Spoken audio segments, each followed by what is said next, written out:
Bom, rapaziada, essa daqui já é característica essa do Arsenal, né? Mas enfim, se você curte camisas de clube europeu, ó, por exemplo, City, United, ó, mais uma aqui do Arsenal, inclusive. O parceiro aqui do canal é a Foot Fanatics. Se liga só a ampla variedade de itens do Palmeiras, mas não para por aí. Tem itens também de clubes europeus, camisetas, enfim, uma ampla variedade de itens para você. Primeiro link da descrição. Aproveita que tá valendo muito a pena. Primeiro link da descrição.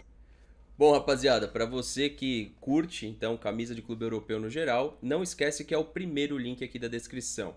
Rapaziada, hoje eu tô aqui com o Versuti num formato muito parecido com Não Importa o que Digam, então eu não sei o quanto que vai demorar, já pega uma pipoca aí, alguma coisa, uma bebida, não sei. Cachaça. Já se acomoda, porque eu não sei se vai demorar 10, 20, 30 ou 40 minutos, mas você já vai saber quando o vídeo subir pro ar quanto é o tempo desse vídeo e não vai parar por aqui. Tem uma parte 2 que inclusive eu julgo ela muito mais polêmica do que essa, e hoje a gente vai falar a respeito da tal reformulação, se vai acontecer, se não vai, os fatores que fazem a gente pensar que é interessante que aconteça uma reformulação. E obviamente eu queria lembrar vocês, a segunda descrição do vídeo é uma notícia, vai estar escrito notícia. Quando a gente trouxe, ou na verdade quando eu trouxe aqui para o canal o argumento de que figuras como a do Zé Roberto poderiam sim fazer frente a essa função que o Matos faz, é imaginando que a gente possa ter um presidente que entenda de futebol, seguido de um treinador manager, coisa que não existe hoje no Palmeiras. Hoje tudo passa pela cabeça de Alexandre Matos. Então, a notícia ela diz o seguinte: Diego Milito vai vir para o Brasil para tentar o Sampaoli. Para quem não sabe, Diego Milito, um grande atacante, passou por Inter de Milão e tudo mais, que também jogou pelo Racing e que hoje toma frente de algumas negociações do clube. E tem gente que acha que o Zé Roberto não poderia fazer essa função. Pergunto para você que acompanha esse canal com toda a honestidade do mundo. Milito, monstro. Zé Roberto foi muito maior que o Milito no cenário mundial. E hoje a gente tem esse cara dentro do clube e está sabendo aproveitar ele de maneira muito errada, talvez. Na verdade, não está sabendo aproveitar o melhor do Zé Roberto. Então, essa é a primeira questão que eu deixo para você comentar aqui embaixo. Você trocaria, reformularia e começaria com Alexandre Matos? É a primeira pergunta que eu solto pro Versuti. E aí, quando surge, galera? Bom, eu faria uma troca, como em outra live do Não Importa o que Digo, eu já disse, acho que na semana passada, né? Na minha opinião, a partir do momento que o Palmeiras se classificou para a Libertadores para a fase de grupo, inclusive o Twitter oficial da Conmebol até já falou, parabéns ao Palmeiras, né? Mais uma Libertadores classificado. A partir daquele momento, o presidente do Palmeiras deveria se sentar junto com as pessoas que ajudam ele. Ele deve ter um vice-presidente, algum conselheiro mais chegado, se sentar e já começar a trabalhar para o ano que vem. E, na minha opinião, a primeira coisa a ser feita é demitir o Alexandre Matos, ou pelo menos colocar ele como negociador de jogador. O que também a gente vai discutir daqui a pouco. Não sei se ele é esse monstro todo, esse mito todo que o pessoal fala. A gente vai mostrar alguns nomes aí, fazer algumas análises e talvez vocês percebam, pensem como a gente também. Então a primeira coisa, sentaria, falaria assim, olha, infelizmente já há 2 ou 3 anos aí o trabalho do diretor de futebol não tem sido convincente, então a gente vai demitir, e já que ele que escolheu o treinador, o Mano Menezes, e o Mano Menezes também, tá com a super rendimento, 75%, cara, não importa, o Palmeiras mais empatou entre os 4 primeiros, acho que é o time que mais empata. E o time não muda o jeito de jogar. Parece ter uma notícia que hoje ele estava testando um 4-4-2 no treino. Aí é aquela coisa, ó. Se ele entra com 4-4-2 e fica na mesma coisa, vai falar, poxa, não adiantou nada, então realmente ele não sabe ler os talentos que ele tem no time, ele não sabe como escalar. Se ele entra no 4-4-2 e dá certo, a minha pergunta é, por que só agora? Por que ele esperou esse tempo todo? Você não percebeu antes? A gente está falando isso e a gente é leigo há tempos, né? Então, de qualquer forma, eu demitiria o Matos e o Mano para o ano que vem. Agora, a gente tem uma listinha de alguns jogadores que eu fiz uma classificação. Né? Quando a gente estuda marketing, a gente tem um negócio que chama matriz BCG. O pessoal de marketing aí manda deixa um. Eu conheço aí no comentário. Fala, conheço essa matriz aí. O que você faz? Você pega uma empresa, faz a lista dos produtos da empresa e vê onde que eles se classificam. Por exemplo, tem um produto que está há muito tempo no mercado, mas ele está trazendo dinheiro para a empresa e você não precisa botar muita grana nele. Então é o que eles chamam de vaca leiteira. Aí tem outro que a gente não sabe o que vai acontecer no futuro, ele pode virar uma estrela ou não. Então eu fiz isso e adaptei para a realidade do futebol e tratei os jogadores do Palmeiras como produtos. Então eu fiz uma classificação entre jogadores que têm custo alto e o rendimento alto, esses são as estrelas. Os caras que têm custo alto e rendimento baixo. E vice-versa, né? Quem tem custo baixo e rendimento alto, que esse seria espetacular, né? Tem um negócio que chama base, que geralmente tem bastante jogador com esse perfil, né? E vocês vão ver o buraco que tem ali no diagrama. E os caras que têm custo baixo e rendimento baixo também. Aí, Fernando, se você puder colocar, coloca o esqueminha sem os triângulos, aquele primeiro que eu te mandei. Não, certamente coloquei durante a... Deixa eu até voltar a câmera para mim. Eu coloquei durante um pouquinho da sua fala, lógico que a gente vai aprofundar. Mas antes da gente Sim. ir para aquele principal, né, questão, que é o produto do futebol, é o jogador. Uhum. Talvez existem outros produtos, como sócio, torcedor, entre outros, mas o principal eu acho que é o jogador. A matéria-prima do futebol é o jogador. Mas para isso existe um comandante. Aí você falou um pouquinho do Mano Menezes. O que eu penso é o seguinte: todo mundo, ou talvez, se a gente colocar numa escala de percentual, mais de 80% do torcedor palmeirense não queria a chegada do Mano Menezes. E a principal questão, ou o principal argumento, era que trocaria o Felipão por um treinador basicamente igual ao Felipão. O que a gente percebe nesse curto espaço de tempo é justamente isso. Um treinador que não trouxe nada diferente, tentou sim nos 2, 3 primeiros jogos ter um pouquinho mais de posse de bola, diminuiu a questão dos laterais para dentro da área, mas eu acho que isso eu faria, o Versuti faria, qualquer um de vocês que estão assistindo esse vídeo também faria. Agora, não manteria Mano Menezes para o ano que vem. A chance da gente trocar um treinador, como foi em toda a administração do Alexandre Matos no meio do ano, é muito grande. Penso eu que não vale a pena. Se você está pensando em reformulação, no meu ponto de vista, tirando os gráficos ali do Versuti de lado e vindo para uma interpretação mais voltada exatamente para o dia a dia, você vai começar por cima. Quem é que está em cima hoje? É o Cícero, é o Alexandre Matos e o Cícero. Depois vem o treinador. Lógico que acima deles, teoricamente, tem o presidente. E talvez tenha a Crefisa envolvida em alguma dessas etapas aí, tá? Só que a gente não pode colocar aqui como certeza, porque ela só se posiciona hoje como uma patrocinadora. Mas eu não sei como são as práticas de bastidor. Então eu acho que o Mano Menezes também não é o treinador ideal para pensar uma reformulação para o Palmeiras no ano de 2020. Você deve estar se perguntando assim, tá, mas qual é o treinador ideal? Eu acho que dentro do cenário nacional nós temos alguns nomes. Ele, Sampaoli, é um deles. O Renato Gaúcho é um outro bom nome. Não acho um absurdo, não me julguem. Depois eu falo a respeito disso num vídeo à parte. Pensar novamente no Cuca, desde que não tenha Alexandre Matos lá, tá? Então, no cenário nacional, eu trouxe 3 nomes, tá? No cenário internacional, mas não tanto assim, porque já passou por aqui, talvez, se realmente a seleção do Peru fizer essa oferta pro Jorge Jesus e ele aceitar, acho que ele tem potencial, inclusive, para treinar uma seleção brasileira. Eu acho que não deveríamos pensar no Gareca, tá? Agora, se realmente o Gareca ficar disponível, acho que é mais um nome, tá, que a gente pode estudar, porque já passou pelo futebol brasileiro, foi um bom jogador e com certeza é um bom treinador. Agora, não adianta nada se discutir a respeito de treinador, e aí eu vou mandar um abraço lá pro pessoal do grupo do Instaverde 1, que falou exatamente sobre isso. Não foi só o Belga, não foi só o Felipe, foram vários, o Diego, o Pedro, falaram tudo no mesmo sentido. Não adianta você pensar no treinador... Escutou o trovão? Foi forte isso aqui. E vai começar uma chuva aí, galera. Sendo que, não adianta você pensar no treinador, sendo que o problema principal está acima do treinador, né? Então não adianta você trazer um bom treinador se ele não vai ter a autonomia de manager, que inclusive é o que deve segurar Vanderlei Luxemburgo no Vasco para 2020. Então, Versuti, você falou um pouquinho do Mano, se você quiser completar, fica à vontade, mas já vai especificamente para os jogadores. Eu vou te dar alguns nomes aqui para você usar como base aí para o seu argumento. Vamos começar de trás para frente. Goleiros. A gente já tem quase certeza que um Jailson não permanece. Tô colocando ele aí para você. Nas laterais, Diogo Barbosa e Marcos Rocha. O que você faria? Na zaga, Antônio Carlos e Dracena. E agora eu vou mais do meio para frente e ainda não quero ir para aqueles nomes polêmicos que é pro segundo vídeo. Do meio para frente, Lucas Lima, Borja e Daverson.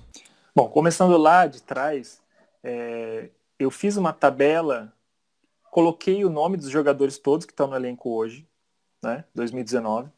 Eu só retirei o Angulo, né, porque ele tá no elenco, mas nunca jogou. Eu não sei o salário dele também. E eu fiz uma pesquisa pelo salário de todos os jogadores. Então eu coloquei os jogadores, o salário, quanto que representa esse salário na folha salarial, para eu poder dizer se o custo dele é alto ou baixo. Não coloquei custo intermediário, é alto ou baixo, né? E aí eu fiz uma análise do rendimento dos caras, ou o rendimento alto, o rendimento baixo, baseado na participação dele nos jogos. Por exemplo, tem jogador que, o Jailson, apesar de eu saber que ele é um bom goleiro, o rendimento dele no Palmeiras é baixo, porque ele joga muito pouco, né? E quando ele jogou também teve algumas controvérsias aí. Então, como você estava dizendo, dos goleiros, o Praz e o Jailson eu coloquei como custo baixo, porque hoje 300 mil do Praz e quase 200 do Jailson aí, né? Para o comparativo total é um custo baixo. E o rendimento baixo também, porque eles atuaram muito pouco e foram pouco utilizados de fato. E o Everton é um custo baixo também, só que o rendimento alto. Então o único goleiro que eu manteria de fato é o Everton e talvez o Praz, porque eu preciso ter 3 goleiros. Então seria o Everton, Praz e alguém da base. É o que eu faria. Mas se quiser não renovar com o Praz e com o Jailson também, não seria o fim do mundo, não. Na zaga que você comentou aí, você falou de Dracena, né? O salário que eu encontrei dele é 400 mil reais por mês. Cara, ele não joga, né? Então é um custo alto e o rendimento baixo. Antônio Carlos é baixo o custo dele, só que o rendimento baixo também, né? E aí o Gomes e o Vitor Hugo tem que ficar, sem dúvida. O Luan também é um cara que o custo dele é baixo, mas o rendimento dele também tem sido de razoável para baixo, né?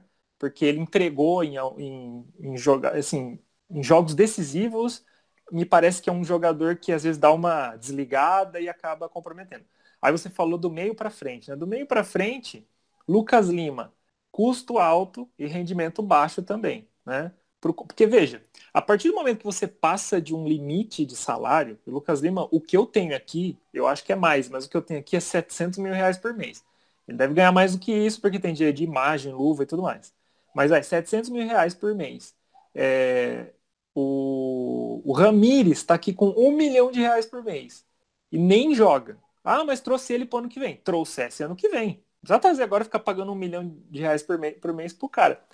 E aí o Borja também, o custo alto, rendimento baixo. Então eu eliminaria aí dessa lista, né, daí do meio para frente, Borja, o Daverson, o Ramires, porque ele não está jogando e está recebendo 1 milhão por mês.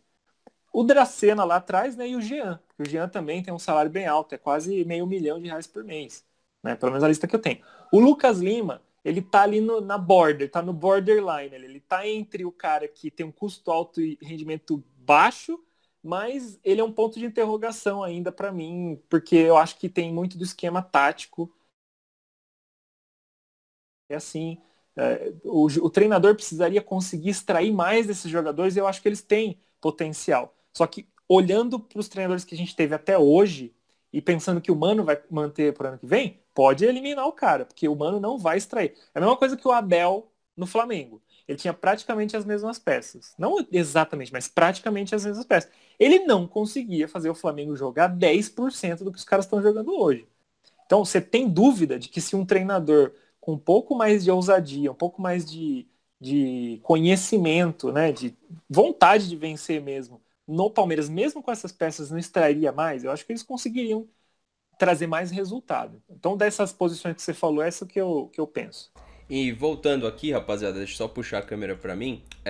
A respeito do que o Versuti falou, é muito legal toda vez que a gente faz uma análise, o Versuti tentar elaborar ela através de dados. Eu vou estar trazendo para vocês através da análise que eu tenho em cima do desempenho, do que eu acho, é mais uma opinião muito particular mesmo, mas é o que faz muitas vezes você formar a sua, né? São os vídeos diários, os pós-jogos, a gente chega numa conclusão de nome a nome. Então vamos lá. A respeito dos goleiros, eu não manteria também o Jailson, e não é nem pelo aspecto apresentado pelo Versuti, é justamente por pensar que se a gente tem já um titular absoluto e o Praz aí com a renovação, eu penso que tem que subir um menino da base. O que se diz hoje é que parece que não tem goleiro, não é mais aquela escola de goleiro como era há uma década atrás. Então vai ter que ir ao mercado trazer um goleiro jovem mesmo. Ah, vai ser, Fernando, então o goleiro da Ponte Preta? Eu não sei qual vai ser o goleiro. Talvez, inclusive, por que não pensar num goleiro sul-americano, num goleiro europeu? Tentar um jovem? Eu acho que poderia ser um caminho interessante, diferente para a terceira opção e quem sabe esse cara chegando aí para ser o titular daqui a alguns anos. Beleza, é só uma ideia, tá? A respeito do Jean, eu acho o Jean um exemplo de atleta, eu acho o Jean um cara agregador de grupo, assim como o Edu Dracena, mas você não pode ficar pagando aí, se você juntar os dois salários, 400 do Edu Dracena e mais meio milhão do Jean, porque os caras são bons de grupo, né? Então acho que isso é inadmissível. Você tem que pensar primeiro no rendimento que esses caras podem estar trazendo. Outra coisa também do Jean que me dá muita dúvida é o que ele é. Se ele é um volante, se ele é um lateral, o que ele se tornou após esse período já caminhando para a final de carreira? Eu tenho essa dúvida. Porque ele não me parece um lateral, ele não me parece jogar confortável na lateral, e ao mesmo tempo a gente viu um Bruno Henrique derrapando na posição de meia de ligação durante toda a temporada, agora que ele teve uma ligeira melhora, mas o Bruno Henrique não conseguiu repetir a temporada de 2019 que ele fez em 2018, e o Jean não foi utilizado ali na função que eu acho que ele foi o melhor jogador durante sua carreira. É a mesma coisa a gente pensa no Jean, a gente pensa no Hernanes. O Hernanes começa na lateral, mas teve uma carreira muito melhor a partir do momento que ele jogou como volante, meia de ligação e meio campista. Voltar hoje o Hernanes para lateral lá no São Paulo, será que daria certo? Tenho minhas dúvidas, acho inclusive que não. Acho que o Antônio Carlos não vale nem a pena comentar, não manteria, ponto. Diogo Barbosa, tentaria negociação urgente. Eu acho que tem mercado para fora, porque assim como o futebol brasileiro, o mercado europeu às vezes compra mal também alguns jogadores. Então quem sabe empurrá-lo para uma Udinese, empurrá-lo para um Ajax, empurrar... O Ajax hoje em dia acho difícil, porque melhorou muito a sua escola, mas empurrá-lo para um Porto, para um Benfica não seria uma ideia ruim não. O Marcos Rocha eu manteria. Eu vejo uma análise muito negativa do Marcos Rocha, porém, se você tiver um lateral jovem, assim como a gente tem o Vitor Luiz na esquerda, você vai alternar. O problema é que nessa temporada a gente teve o Mike, e o Mike também foi um jogador que viveu machucado nessa temporada, que eu também já coloco no bolo que não manteria para o ano que vem. Do meio para frente, eu vou dar uma passada rápida, eu vou focar em um nome só, porque os outros estão para aquela análise polêmica. Vai ter o Bruno Henrique, vai ter o Felipe Melo na análise polêmica, vai ter o Dudu. Então vamos deixar para uma segunda etapa. Eu vou focar só no Lucas Lima. Queria ser brother do Lucas Lima, queria conhecer ele pessoalmente. Nitidamente ele apresentou algumas situações nessa temporada que é um cara que parece que precisa de ajuda, porque a queda de rendimento dele está ligado a alguma coisa extracampo no meu ponto de vista. Não quero incriminá-lo, às vezes é um problema pessoal, às vezes é uma desmotivação, eu não sei. Tem talento? Tem talento. Enxerga o jogo, enxerga o jogo. É um bom jogador? É um bom jogador. É fundamentado? É fundamentado, mas não jogou bola no Palmeiras. Então, a gente viu durante, eu com quase 30 anos de idade, durante todo esse período que eu sou palmeirense, que eu acompanho o Palmeiras, de 96 em diante, eu nasci em 90, eu vi vários bons jogadores passarem pelo Palmeiras e não necessariamente entregar aquilo que a gente esperava. Eu poderia fazer uma lista de bons jogadores que passaram pelo Palmeiras e que não tiveram o rendimento esperado. Eu coloco isso ao Lucas Lima. Sobre o Borja, para finalizar meu argumento, e eu acho muito legal o que o Versuti me mandou hoje e o que ele falou um pouquinho ali. Não extraem o melhor do Borja. Fernando, ao longo desse todo o tempo, qual que é a sua conclusão do Borja e do Daverson? Que o Daverson nasceu com o brioco virado para a lua, por jogar no Palmeiras, e que o Borja é sim um jogador mediano para bom, porque se você descartar o Borja do futebol, vamos lembrar aqui e fazer um paralelo a Luiz Fabiano, que vestiu a camisa da seleção brasileira. Tem muita diferença do futebol do Luiz Fabiano pro Borja? Rapaziada, no meu ponto de vista, nenhuma. Talvez o Luiz Fabiano é um pouquinho mais técnico, um pouquinho mais jogador para entender a linha adversária, que ele ficava até muito impedido, não sei se vocês lembram disso, mas tem muita diferença. Tem diferença se você comparar o Borja ao Ricardo Oliveira. Para mim, o Ricardo Oliveira é mais jogador, é mais centroavante em todos os aspectos. Agora, o Borja é um jogador que foi mal utilizado no Palmeiras desde a sua chegada. E quando parece que ele vai, alguém vem e quebra a sequência dele, colocando a lacraia do cabelo pintado de amarelo aí no ataque. Então, o Borja, além de todo o problema que ele teve de talvez inicialmente de uma não adaptação, que o Cuca até falou isso, não vamos julgar, talvez isso aconteceu. Ele teve problemas aí com os treinadores mesmo, com o próprio Felipão, depois com o próprio Cuca. Então ele não teve uma sequência. Ele com a sequência do Daverson teria feito muito mais gols, tanto é que na Libertadores ele se mostrou, ou ele mostrou que tem algum valor. Mas pensando no valor que foi pago no Borja, e pensando que o futebol colombiano quer, eu tenho certeza que ele tem mercado no futebol argentino, tenta negócio. Tenta negócio. Agora, não me parece razoável, e aí eu vou me alongar um pouquinho mais sobre Matos, achar que o Matos é o Mitos ainda, sendo que trazer jogador qualquer um traz, rapaziada. Você tem a bandeira do Palmeiras aqui, né? Você representa essa bandeira. Isso já é um peso suficiente aqui, ó, para você trazer jogador de ponta. Já é um peso suficiente. Então, eu quero ver ele resolver esses problemas. Porque a função dele não é só contratar. É contratar, gerenciar e vender. E empurrar esses jogadores para o mercado também. E o Palmeiras tem feito um esforço muito grande para queimar parte desses ativos. Deixo até isso como consideração final para estimular os comentários. Vou puxar antes para o Versuti, porque, Versuti, o que você acha do vídeo polêmico? Que é a parte que mais nos toca. Porque uma coisa é você falar dos jogadores que a gente praticamente todo mundo já descarta. Mas e para quando a gente for realmente analisar Dudu, Felipe Melo, Bruno Henrique, Scarpa, vai gerar opiniões muito diferentes, você não acha? Com certeza. Acho que tem alguns jogadores que a torcida se identificou. Por exemplo, o Felipe Melo, né? Na análise que eu fiz, ele está no quadrante de custo alto e rendimento alto, apesar de ele estar na fronteira mais para baixo, entendeu?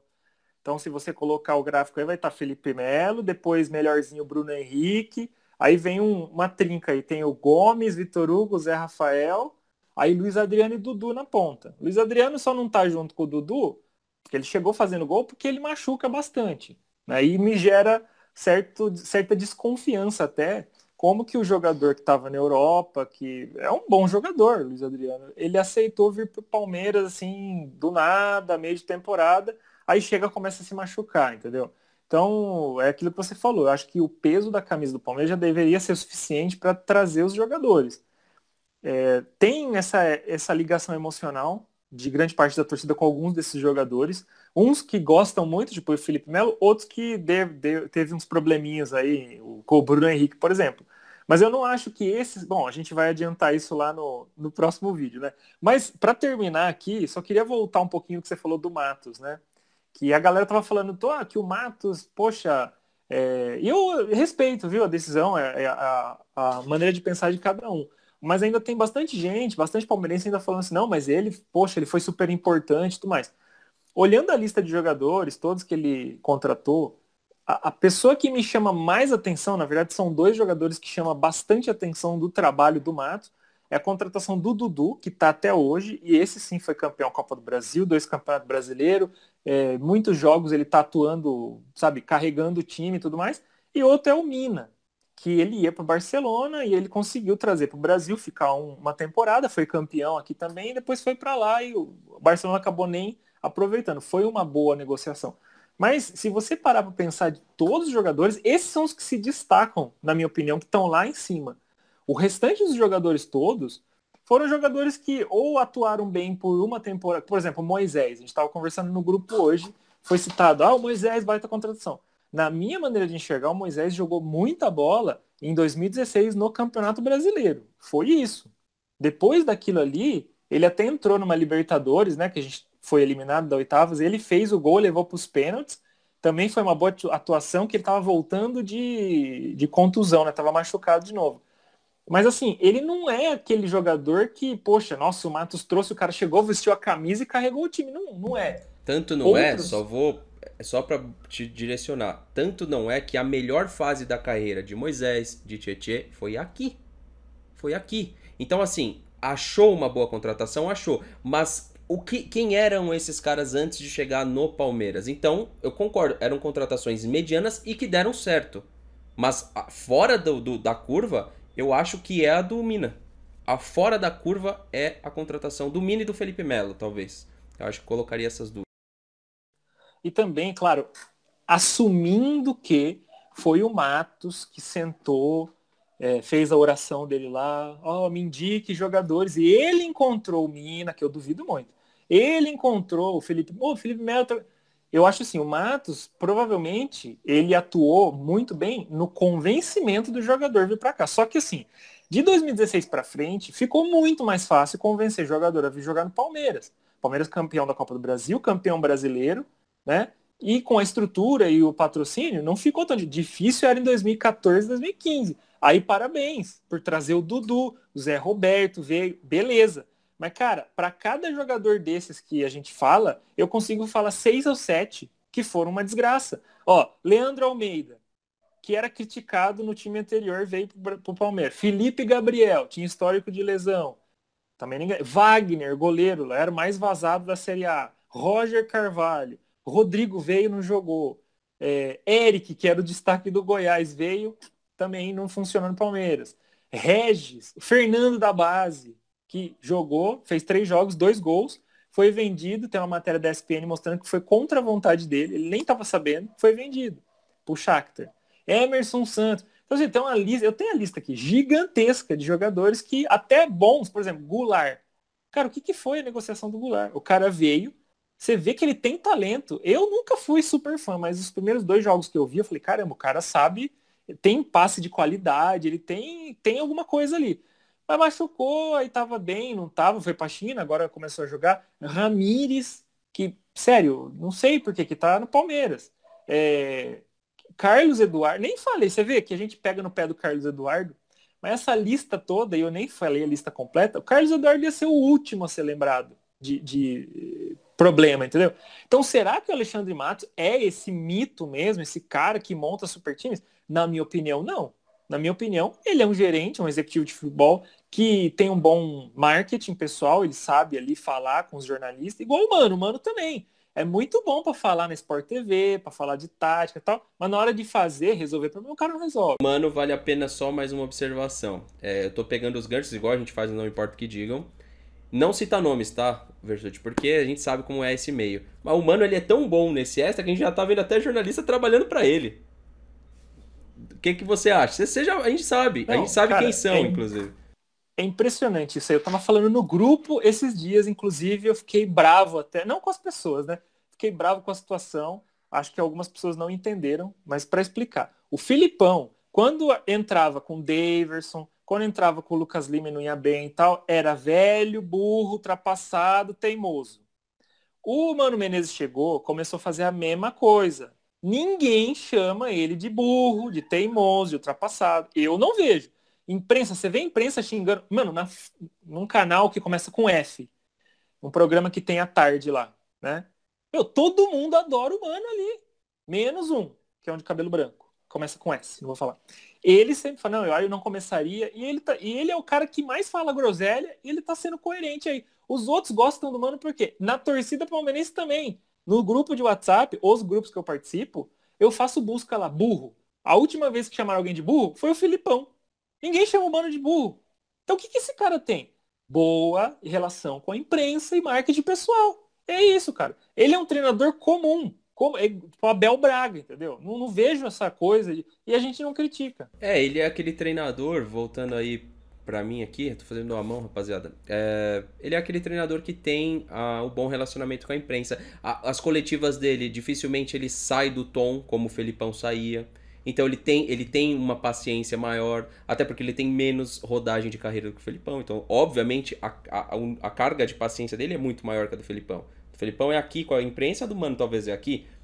Então, assim, são fatores, rapaziada, que a gente tá trazendo aqui pra vocês, num vídeo quase que ao vivo. Isso daqui não tem montagem, não tem nenhum erro, vocês perceberam que foi o vídeo inteiro num aspecto de programa ao vivo, porque são opiniões que a gente vem debatendo todos os anos. Inclusive, essa administração aí de 2019 conseguiu nos tirar o tesão de falar de Palmeiras no Não Importa o que Digam. Então, por isso que eu tô trazendo esse vídeo pra cá. Não tivemos o programa na semana passada. E, Versuti, obrigado novamente pela participação, por dispor de um tempo, inclusive, e montar um gráfico, né? Peço desculpa aí, pessoal que tá passando helicóptero. E de montar um gráfico para tentar ilustrar melhor para a torcida de uma maneira mais organizada aquilo e mostrar que não é achismo. A nossa opinião não é achismo. Eu vivo futebol há 25 anos. Eu nasci chutando bola de futebol. Eu quase me profissionalizei. O Versuti joga futebol. Aqui não é nenhum dois aventureiros. Brinca, mas joga. Joga mais que o Daverson, inclusive. Aqui não é muito difícil. Então não é nenhum achismo, né, rapaziada? Hoje a gente trabalha de maneira séria com isso e não é de agora.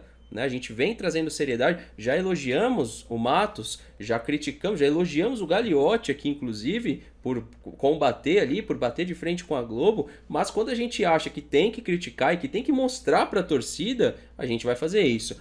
Para finalizar mesmo, protesto da torcida quase que confirmado para o final dessa temporada, eu não tenho data e local, mas já estou sabendo o que vai acontecer e nós vamos incentivar o protesto sim, desde que seja pacífico e de maneira inteligente, tá? Sem quebrar nada e cobrando aqueles que devem ser cobrados. É isso, um abraço a todos, quem assistiu até aqui, muito obrigado. Coloca aí nos comentários também, fiquei até o final do vídeo para eu saber que você ficou aqui com a gente até o final. Tamo junto, valeu Versuti, até a próxima e aguardem aí que até semana que vem a gente vai soltar uma parte 2 para vocês. Tamo junto.